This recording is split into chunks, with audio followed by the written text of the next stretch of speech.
선한 사람 TV를 애청하고 계시는 국내외에 계시는 성도 여러분 안녕하십니까? 이제 여름이 본격적으로 시작이 된 것 같습니다. 여러분들의 삶이 계절을 초월하여 하나님 앞에서 받은 소임을 잘 감당할 수 있기를 바랍니다.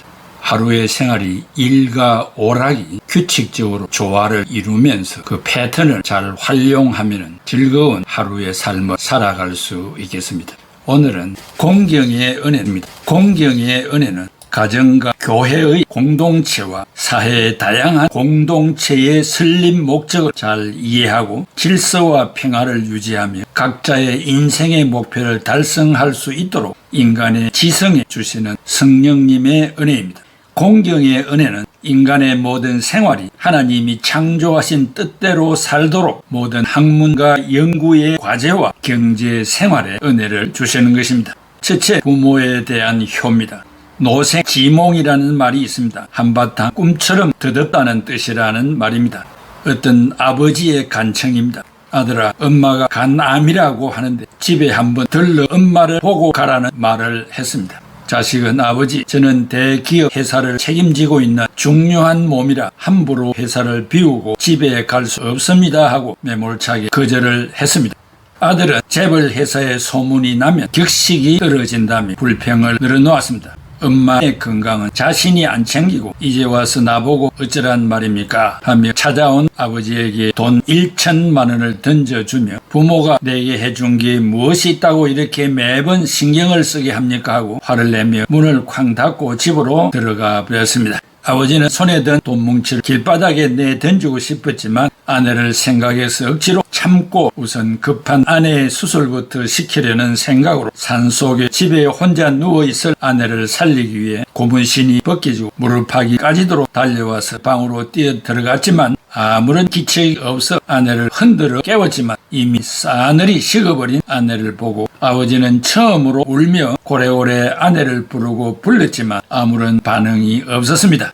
그런데 아내 옆에 하얀 편지 봉투가 하나 놓여 있었습니다. 그 편지를 뜯어보니 사랑하는 여보, 그동안 나의 어리석고 무지한 판단 때문에 당신이 얼마나 힘들고 괴로웠는지 나는 잘 압니다. 하지만 내 자식을 위해 내 전부를 내어준다고 해도 후회도 원망도 하지 않습니다만 저 혼자 세상을 떠나게 되어 당신께 정말 미안합니다. 우리 이성에서 못한 사랑은 내세의 영원한 영생을 꿈꾸며 사랑하고 배려하고 아껴주면서 행복하게 살아갑시다. 다시 한번 당신께 정말 죄송합니다 하고 적혀 있었습니다. 아버지 눈가에 말없이 눈물이 흘러내렸습니다. 아버지는 한평생 살아오면서 아들에게 큰소리 한번 치지 않은 것은 사랑하는 아내의 마음이 아플까봐 참고 또 참았던 것이었습니다. 그렇게 아버지는 겨우 마음을 추스려 아들이 준 1천만 원에서 500만 원을 아내가 다녔던 초등학교에 기부하고 남은 500만 원으로 땅을 3평 사서 조그마한 비석을 세워 주었습니다. 아버지는 엄마 아플 때를 회상하며 아들에게 매일 편지를 썼습니다. 아들아, 집에 한 번만 왔다 가라. 엄마가 너무 보고 싶한다 하며 아들이 찾아올 수 있도록 약도를 적어 보내주었지만 아들은 시간이 없다는 핑계로 한 번도 찾아오지 않았습니다. 그러나 아버지는 아내를 생각해서 편지를 쓰고 또 썼습니다. 하지만 아들은 결국 찾아오지 않았습니다. 세월이 흘러 아들은 자신이 원하는 재벌 회장이 되었고 회사가 커졌지만 방만한 경영을 하다가 갑자기 외환위기 IMF를 만나 모든 걸 팔아 회사 부도를 막아보려고 했지만 깨진 독에 물 붓기라 집도 차도 회사도 압류 딱지가 붙었고 남은 것은 고추 한 통과 마늘 2쪽만 남아 있었다고 했습니다. 아들은 울며 주위를 돌아보았지만 그 많던 사람들이 아무도 나타나지 않았습니다. 아들은 처음으로 어머니가 있는 산소를 아버지가 그려준 약도를 보고 찾아갔지만 깊은 산속이라 금방 날이 저물었습니다. 저 멀리 산속 조그만 운막집에 가서 아버지를 찾아서나 보이지 않았습니다. 아들은 운막집 부근을 돌아보는데 하얀 물체가 반짝거리고 있어 가까이 가니 무덤 옆에 한 구의 시신이 뼈가 앙상한 모습으로 누워 있었습니다. 무덤 앞에 세워진 비석에는 엄마 함자가 새겨져 있었습니다. 아버지는 엄마 무덤가에서 죽으며 뼈에 인이 불을 밝혀 아들이 무덤을 찾아올 수 있도록 하였던 것이었습니다. 아버지는 아내가 죽기 전에 아들을 포기하자고 제안했지만 아들을 포기하지 않았기 때문에 아버지는 몸으로 엄마의 마지막 소원을 들어주기 위해 무덤가에서 죽음을 선택했던 것입니다. 그제야 아들은 엄마, 아버지가 얼마나 자신을 사랑하고 고난과 역경을 마다하지 않았는지 뒤늦게 깨닫게 되었습니다. 아들은 처음으로 자신을 원망하며 한없이 눈물을 흘렸습니다. 인생을 살아가면서 자신에게 가장 잘 어울리는 옷은 자신이 가장 힘들고 지칠 때 화를 내어도 말없이 들어주는 어머니가 만들어주신 포근한 옷이었습니다. 사람은 죽을 때까지 자신이 역경과 고통을 당해보지 않고서는 남의 고통과 아픔을 모른다고 합니다.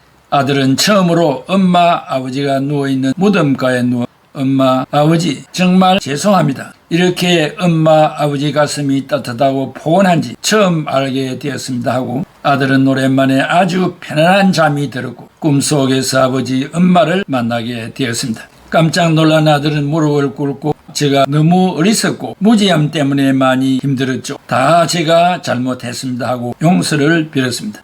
아버지는 아들아, 너의 잘못이 아니다. 우리 아들이 공부를 잘해서 돈을 많이 벌게 되면 그게 최고의 인생이 되는 줄 알고 무조건 좋은 물질과 좋은 환경으로 돈의 노예가 되는 공부를 시켰으니 부모가 벌을 받는 것 당연한 이치란다. 그렇게 아들은 바람 소리에 그만 잠을 깨었고 아주 오랜만에 편안한 잠을 자고 나니 어둡고 각박한 세상이 밝고 아름답고 희망차게 보였습니다.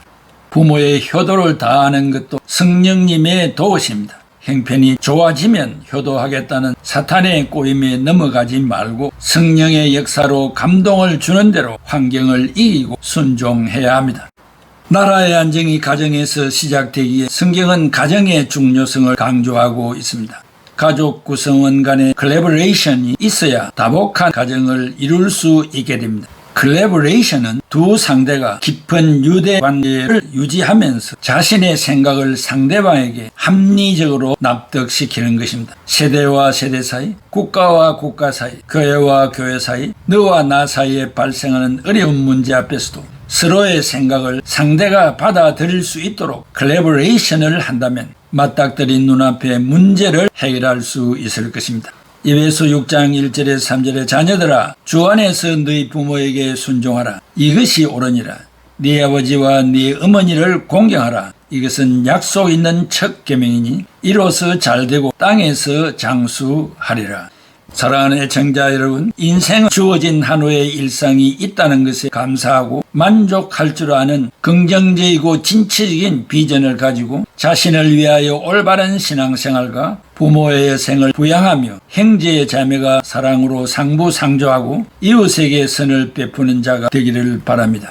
사랑하는 애청자 여러분, 신앙의 성장과 성숙 중에 부모에게 효도를 다하는 것도 성령님의 역사입니다. 성령님이 오늘 우리에게 재촉하고 촉구하는, 특별히 우리를 낳아 지금까지 길러주시고 마른 자리 긴 자리 가리지 않고 기도해 주신 그 어버이가 살아 계시다면 내 형편이 어려우면 어려운 대로, 부하면 부한 대로 최선을 다하여 복양하는 자녀가 되기를 바랍니다. 혹간 다 세상을 떠나고 안 계시면 교회 안에 어르신들을 부모에게 대하듯이 인사성이 있고 배려하고 격려하며 존경하는 마음을 잃지 마시기를 바랍니다.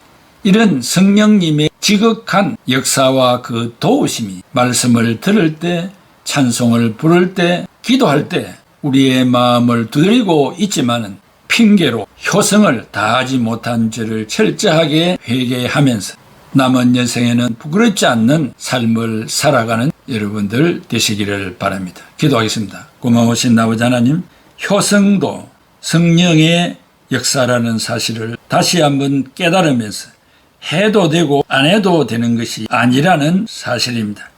성경은 거듭 십계명 속에서 네 부모를 공경하라는 이 말씀을 빠뜨리지 않고 넣었던 그 사실은 하나님을 섬기는 것과 같은 입장에서 부모 효도를 우리에게 말씀하셨습니다. 감사합니다. 깨닫게 하시니 감사합니다. 더더욱 이 말씀 앞에 겸비한 자세로 최선을 다하는 우리 애청자들이 다 되게 하여 주옵소서. 예수 그리스도의 이름으로 기도하옵나이다. 아멘.